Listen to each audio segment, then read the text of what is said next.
Hello বন্ধুরা, কাকিমার কিচেনে দেখো চলে এসেছি। আমি আজকে বানাবো পুঁই কুমড়ো আর আলু দিয়ে মাছের মাথা দিয়ে তরকারি। তার জন্য পুঁই কুমড়ো আলু ভালোভাবে আমি কেটে নিয়েছি আর নিয়ে নিয়েছি এখানে মাছের মাথা কালকে আমি ভেজে রেখে দিয়েছিলাম। নিয়ে নিয়েছি, এখন কড়াইয়ে তেল দিয়ে দিয়েছি।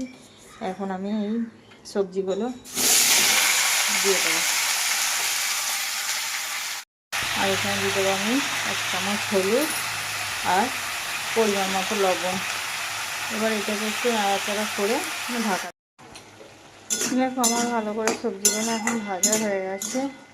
এখানে আমি ভেজে রাখা মাছের মাথাটা ভেঙে সঙ্গে অ্যাড করে দেবো আর দিয়ে দেবো এখানে পেস্ট করে নিয়েছি সর্ষে, আদা, রসুন আর লঙ্কার গুঁড়ি, হলুদ গুঁড়ি। এটা আমি এখানে অ্যাড করে দিলাম। একটু নাড়াচাড়া করে আমি তরকারিটা ঢাকা দিয়ে দেবো কিছুক্ষণ হওয়ার জন্য। দেখো বন্ধুরা, আমার পুঁই শাকের তরকারি মাছের মাথা দিয়ে পুরো রেডি। এইভাবে তোমরা বানিয়ে খেয়ে দেখো। দেখতে কত সুন্দর হয়েছে, খেতেও দারুণ সুন্দর হবে। আর যদি ভালো লাগে লাইক কমেন্ট শেয়ার করতে ভুলো না, আর চ্যানেলটা সাবস্ক্রাইব করো। ঠিক আছে, টাটা।